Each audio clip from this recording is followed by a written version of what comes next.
रितेश जी,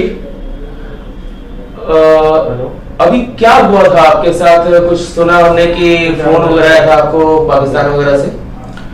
देखिए, मैं अपने प्रदेश प्रवक्ता के दायित्व होने के कारण बीच बीच में समसामयिक विषयों को और हिंदू समाज के कोई भी विषय को जो है उठाता रहता हूं, और उसके वीडियो जो है मैं कई जगह सोशल साइट्स पर डालता हूं। तो सोशल साइट्स पर मेरा कई जगह नंबर भी है और नाम वगैरह तो है ही। तो इसके कारण, चूंकि सोशल साइट पर कॉन्टेक्ट नंबर होने के कारण मुझे कई बार फोन भी आए, और जो सोशल मीडिया में जो डालता हूं उसमें कई बार लिखे तो मुझे धमकियां दी गई, परंतु मैंने उन्हें नजरअंदाज किया। चूंकि धमकियां यूजर आईडी के थ्रू आती थी, इसलिए मैंने उनको इग्नोर किया।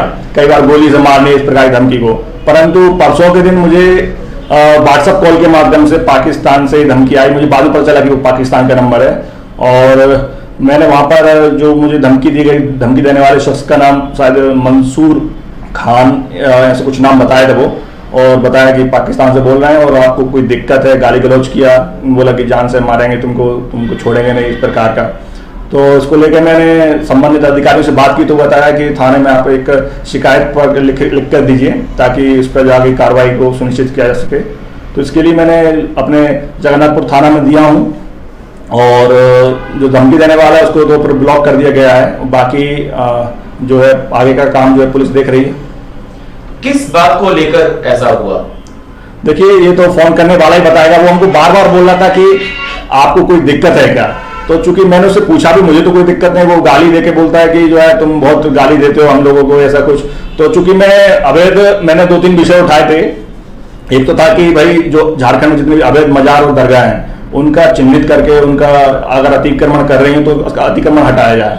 दूसरा था कि मैंने उठाया था विषय कि मदरसा जो है झारखंड में जितने संचालित हो रहे हैं, 182-83 मदरसे जो हैं, झारखंड सरकार उनको फंड देती है, उनका भौतिक सत्यापन हो, कितने मदरसे यहाँ पर उसकी आहर्ता पूरी करते हैं जिस स्तर के वो हैं, और दूसरा कितने मदरसे जमीनी स्तर पर हैं। इसके इन सब विषयों को मैंने उठाया था। धर्मांतरण हुआ, PFI पे उठाया मैंने कुछ दिन पहले। पटना में जो घटना उसके पहले मैंने PFI का काफी, झारखंड को लेकर काफी उस पे विषय पे प्रकाश डाला था। तो मुझे लगता है कहीं ना कहीं उनको ये बात पच नहीं रही होगी, और इसी कारण वो जो है मुझे फोन की धमकी दी। अंदर में आइए ना। तो आपने लास्ट पोस्ट क्या डाला था? मैंने लास्ट पोस्ट जो है PFI पे डाला था कि झारखंड और PFI पे जो चल रहा है, मतलब पंचायत जो चुनाव हुआ हाल ही में, हम लोग जान रहे हैं, तो पंचायत चुनाव में PFI के करीब 48 मेंबर जो एक्टिव मेंबर हैं, उन लोगों ने पंचायत चुनाव में जीत दर्ज की, और उसमें कई 12 से 13 जो PFI के मेंबर हैं वो लफ्ज़ किए हैं। तो ये एक सुनिश्चित षड्यंत्र है जो झारखंड में चला, उस पर मैंने प्रकाश डाला था PFI पर। तो PFI में और सबसे बड़ा समस्या क्या है कि PFI के जो आज पदाधिकारी हैं, स्टेट के हो चाहे नेशनल हो, वो सारे के सारे पदाधिकारी जो इंडिया में सिमी जो बैन हो चुका है उसके सक्रिय मेंबर रहे हैं। तो कहीं ना कहीं सिमी का ही रूप है अपना PFI। तो इसी कारण झारखंड में उसकी जो घटनाएं की उसने, और उसके इतिहास को देखते उसको बैन किया गया था 2017 में। तो इसको लेकर मैंने विषय डाला था लास्ट पोस्ट, और उसी को देख कर हो सकता है कि उन लोगों को दिक्कत हुई, मिर्ची लगी हो। अभी आपकी क्या पोजीशन है? आप अभी भयभीत हैं, डर है आपके मन में या नहीं? देखिए, संघ का स्वयंसेवक को पार्टी का कार्यकर्ता के नाते मुझे डर भय किसी से नहीं है। समाज हित के काम में कभी डर भय नहीं होना चाहिए, और समाज हित का काम कर रहा हूं मैं, हिंदू हित को लेकर आगे बढ़ रहा हूं, और इसको किसी की धमकी से मेरा काम रुकने वाला नहीं है। इसको मैं आगे करता रहूंगा, इसी प्रकार करता रहूंगा। अभी हाल में बहुत बड़ा मामला सामने आया है। झारखंड के कुछ स्कूलों में अचानक वहां पर छुट्टी का दिन बदल दिया जाता है, प्रार्थना का तरीका बदल दिया जाता है। इसे लेकर आपका क्या कहना है?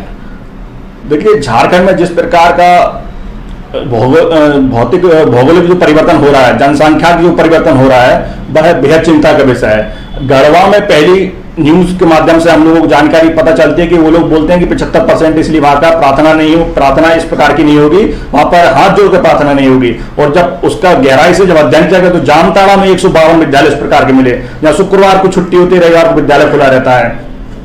विद्यालय एक शैक्षणिक संस्थान है, वो संविधान के अनुसार चलते हैं, और यहाँ पर किसी के शरिया के अनुसार यहाँ चलने वाला है नहीं। तो जिस प्रकार की यहाँ परिस्थिति है, और जो कि यहाँ के प्रशासन के जानकारी में होने के बाद इस प्रकार का हुआ है, बेहद चिंता का विषय है।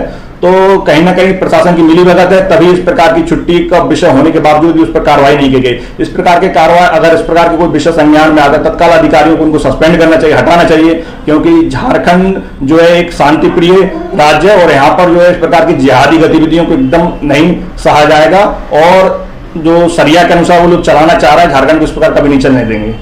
आपको ऐसा नहीं लगता है कि पिछले कुछ समय में, पिछले कुछ सालों के दौरान झारखंड में इस तरह की गतिविधियां अधिक तेजी से बढ़ी हैं? देखिए, जब जब कांग्रेस की सरकार आई है देश में, चाहे झारखंड हो चाहे देश की बात करें, तो उसमें हमेशा देश विरोधी गतिविधियों को पनाह दी जाती है, तुष्टीकरण की पराकाष्ठा जो है तोड़ दी जाती है कि इतनी पराकाष्ठा के ऊपर चला जाता है तुष्टीकरण की नीति कि हिंदू समाज को एकदम उसको दबा कुचला जाता है। झारखंड में हम लोग शुरू से अगर देखें तो यहाँ पर नमाज के लिए कक्षा आवंटित करते हैं लोग, इसके बाद यहाँ से उर्दू को 24 जिलों की स्थानीय भाषा में जोड़ दिया जाता है और राष्ट्रभाषा हिंदी को हटा दिया जाता है। और तो और इसके बाद जो है गढ़वा जैसे स्कूलों में, जामताड़ा के विद्यालयों में हम लोगों को सुनने मिलता है कि शुक्रवार को छुट्टी हो रही है और रविवार को विद्यालय खुल रहा है। और लोहरदगा और रांची जैसी हिंसाओं में पीएफआई के नाम आने के बावजूद भी उसके पीएफआई के मेंबरों पर कोई कार्रवाई नहीं होती है।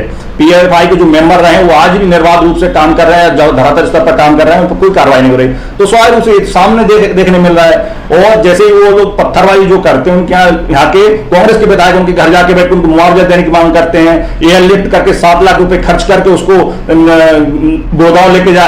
गुड़गांव लेके जाया जाता है और सरकारी खर्च पर इलाज होता है। यहाँ क्रांतिकारी बिना इलाज के मर जाते हैं और पत्थरबाजों को एयरलिफ्ट करके वहां पर इलाज कराने ले जाया जाता है। तो ये तो नीति साफ साफ दिख रही है कि देश विरोधी नीति है और यहाँ की राष्ट्रहित की नीति कभी नहीं करती कांग्रेस। तो स्वाभाविक यहाँ अपराध बढ़ेगा, इस प्रकार का काम होगा। रितेश जी, इस बात का ध्यान रखते हुए आपने कहा है ये सारा कि आपको फिर से धमकियां आ सकती हैं? हाँ, मैं अपने काम को नहीं रोकूंगा किसी की धमकी से। अगर धमकी देने वाले धमकी देंगे तो देते रहें, मुझे कोई फर्क नहीं पड़ने वाला। मैं हिंदू समाज के हित को काम को आगे लेके बढ़ रहा हूं और इसको आगे करता रहूंगा।